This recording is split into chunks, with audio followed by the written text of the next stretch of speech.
그녀는 혁명의 심장이었습니다. 하지만 우리는 그녀의 이름조차 모릅니다. 1744년 페루의 안데스 산맥 깊은 곳에서 한 여성이 태어납니다. 미카일라 바스티다스. 혼혈 출신이자 그 시대의 사회적 약자였던 그녀는 30년 뒤 라틴 아메리카 역사상 가장 강력한 반식민 투쟁의 중심에 서게 됩니다. 1770년대 말 스페인의 가혹한 세금과 억압에 맞서 남편 투팍 아마루 2세와 함께 독립운동을 시작합니다. 하지만 미카일라는 단순한 동반자가 아니었습니다. 정부를 모으고 전투 전략을 설계하고 보급을 지휘하고 게릴라식 공격을 조율하던 진짜 전략가였습니다. 스페인 군조차 그녀를 남편보다 더 위험한 인물로 평가했을 정도입니다. 그런데 왜 우리는 그녀를 모르고 있을까요? 교과서엔 그녀의 이름이 없습니다. 남편은 영웅으로 불리지만 그녀는 그림자처럼 사라졌습니다. 단순히 여성이라서일까요? 아니면 더 깊은 이유가 있을까요? 1781년 그녀는 공개 처형당합니다. 그 방식은 참혹했습니다. 그녀의 마지막 말은 남아있지 않습니다. 그리고 그녀는 역사에서도 지워졌습니다. 하지만 이제 그 침묵을 깨보려 합니다. 지워진 혁명가 미카일라 바스티다스. 그녀의 이야기를 시작하겠습니다. 미카일라 바스티다스. 그는 누구인가? 1744년 미카일라 바스티다스는 페루의 작은 마을에서 태어났습니다. 그녀의 출신에 대한 기록은 불분명하지만 아버지는 스페인계, 어머니는 아프리카계 혹은 인디애나 혈통이라는 주장이 있습니다. 당시 식민사회에서 이런 배경은 곧 차별의 대상이었고 여성이라는 이유까지 더해져 그녀는 사회적으로 가장 낮은 계층에 속했습니다. 그러나 이 소녀는 조용히 그리고 단단하게 성장했습니다. 글을 읽고 쓰는 법은 물론 수학과 기록 관리까지 익히며 지역사회에서 사람들을 모으고 의견을 조율하는 실천적 리더의 모습을 갖춰갔습니다. 청년이 된 미카일라는 호세 가브리엘 콘도르칸키 훗날의 투팍 아마루 2세와 결혼합니다. 이 부부는 단순한 가정이 아니었습니다. 같은 이상을 공유한 정치적 파트너였습니다. 미카일라는 남편의 독립 이상을 단순히 지지한 것이 아니라 직접 실현하기 위해 행동한 인물이었습니다. 새 아이를 낳은 이후에도 가난한 이웃을 돕고 교육을 조직하고 농산물 유통과 공동체 경제를 이끌었습니다. 사람들은 그녀를 엄마가 아닌 지도자로 기억했습니다.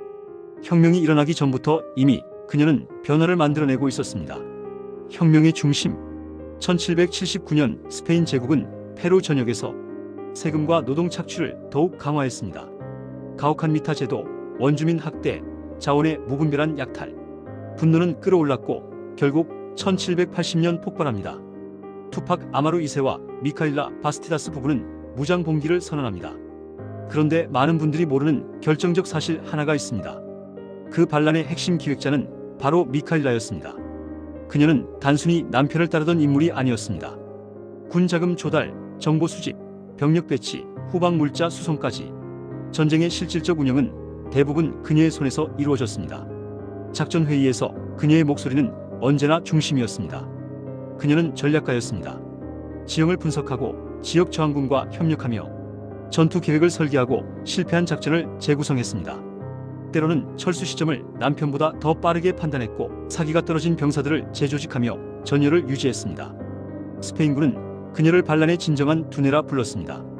병사들은 그녀를 마마 미카일라라고 불렀습니다. 전사자의 가족을 돌보고 부상병 치료를 위해 의약품과 식량을 모으며 심지어 포로 협상까지 주도했습니다. 냉정한 전략가이자 따뜻한 리더, 군사 지휘관이면서도 공동체의 어머니였습니다. 스페인의 압도적인 병력에도 반란이 수개월간 지속될 수 있었던 이유, 바로 그녀였습니다. 그런데 그녀의 이름은 혁명 기록 속에서 점차 희미해집니다. 그녀가 없었다면 혁명은 시작조차 못했을지 모르는데 말입니다. 그렇다면 왜 우리는 그녀를 배우지 못했을까요? 역사에서의 삭제. 1781년 5월 반란은 진압됩니다. 투팍 아마루 2세와 미카일라 바스티다스는 체포되어 공개 처형을 당합니다. 그 과정은 상상조차 어려울 만큼 잔혹했습니다. 그녀는 고문을 당했고 자신의 아들이 먼저 처형당하는 모습을 지켜봐야 했습니다. 그리고 곧 그녀의 차례였습니다. 하지만 진짜 파괴는 그 후에 시작되었습니다. 공식 문서와 기록 속에서 그녀의 이름은 점점 사라졌습니다. 그녀가 남긴 전투명령서, 전략 문서, 편지들은 의도적으로 폐기되거나 역사적 언급에서 제외되었습니다. 그녀의 존재는 투팍 아마루의 아내로만 축소되었죠. 스페인 식민 권력은 단지 그녀의 목숨만을 끄는 것이 아니었습니다. 그녀가 상징하던 저항의 의지를 함께 지우려 했던 겁니다. 그녀의 기억을 삭제함으로써 혁명의 불씨 자체를 꺼뜨리려 했던 것이죠. 이후 수세기 동안 페루의 역사 교과서조차 그녀를 제대로 조명하지 않았습니다. 남성 중심의 역사 서술은 그녀의 리더십을 무시했고 그녀의 전략과 희생은 투명인간처럼 다뤄졌습니다. 이것은 단순한 실수가 아닙니다. 여성혁명가를 지워버리는 구조적 폭력이었습니다. 그녀는 잊힌 것이 아니라 지워진 것입니다. 결론 그리고 현재의 의미. 오늘날 들어서야 미카일라 바스티다스는 서서히 역사 속에서 제자리를 되찾고 있습니다. 페루 곳곳에 그녀의 이름을 딴 거리와 기념비가 세워지고 학자들은 그녀가 단순한 동반자가 아닌 혁명의 설계자였음을 밝혀내고 있습니다. 하지만 여전히 대중은 그녀를 잘 모릅니다. 이는 단지 과거의 문제가 아닙니다.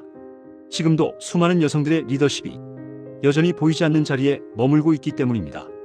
우리는 기억해야 합니다. 진짜 역사는 조연이 아니라 지워진 목소리들 속에 있다는 사실을요. 미카일라 바스티다스. 그녀는 잊힌 영웅이 아니라 다시 불러야 할 이름입니다. 이상으로 오늘의 이야기가 마음에 드셨다면 좋아요와 구독으로 다음 여정에 함께 해주세요. 다음 시간엔 또 다른 인물의 놀라운 뒷이야기로 찾아오겠습니다.